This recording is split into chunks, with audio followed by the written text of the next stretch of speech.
Okay, here's our trigonometry unit review as we prepare for the test tomorrow. The instructions say solve for the indicated missing part, side, round to the nearest tenth, or angle, round to the nearest whole number. In this triangle, we're looking for B, which is this side of the triangle. They've given us that this angle is 40 degrees and that this length is 15.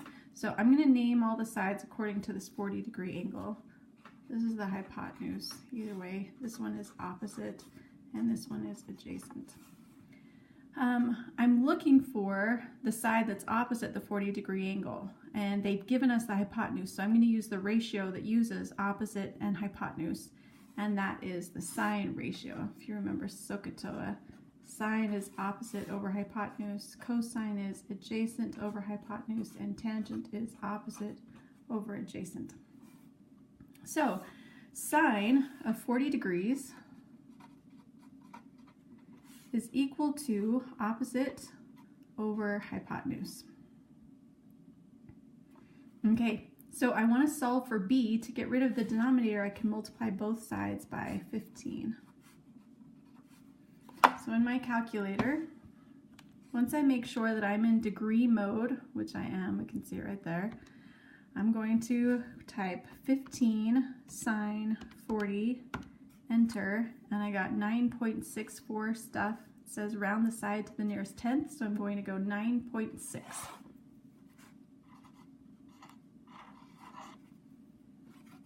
Okay, so let's just remind ourselves of what sine of 40 means. Sine of 40 says there's some ratio that happens in all triangles, all right triangles that have a 40-degree angle.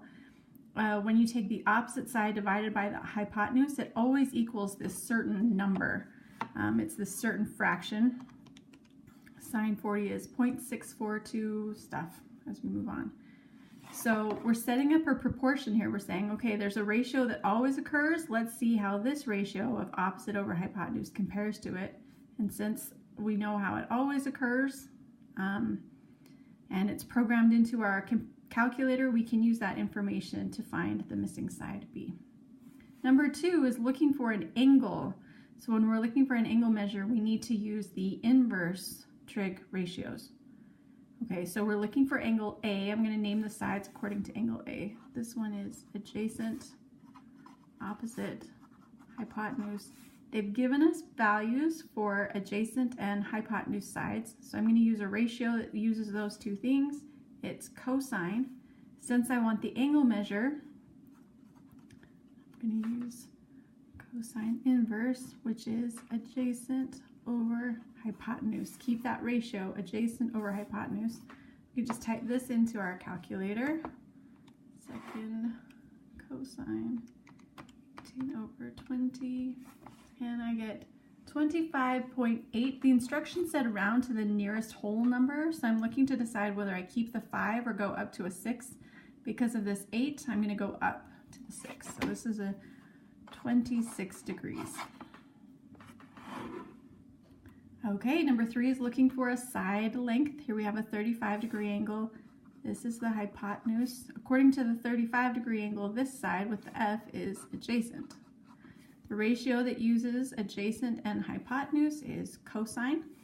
So cosine of 35 degrees is some ratio in all right triangles. It's always the same number. So our calculator has that programmed into it, and we're going to compare it to this ratio of what we're trying to find here. Adjacent, we're calling that F, over hypotenuse, which is 12. To solve for F, we're going to multiply both sides by 12. So I'm going to take 12 times cosine 35, and that will give me the length of F. 12 cosine 35, 9.8. The 8 is going to stay because after that is a 2, so 9.8 is what we're looking at for this length. Number 4, we're looking for another angle measure. So here's the hypotenuse, we don't need that. But across from this T, we have opposite, and to the side of it, we have adjacent. The ratio that uses opposite and adjacent is tangent. Since we want the angle measure, I'm going to go tangent inverse of the opposite side, which is 16, divided by the adjacent side, which is 9. So tangent in 16 divided by 9. I got 60.6.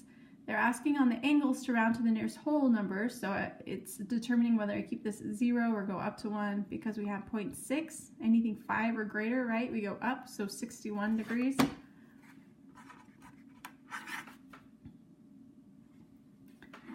All right, on number 5, solve for the indicated missing part. They've given us two sides of a right triangle and we're missing the other side, so I'm going to use Pythagorean theorem here to come up with it. So I know 7 to the second power plus 13 to the second power equals x to the second power. 7 squared is 49. 13 squared is 169. X squared. 49 plus 169 is 218. So x squared equals 218. I'm going to take the square root of 218 and I got 14.76. Rounding to the nearest tenth, that's going to be 14.8.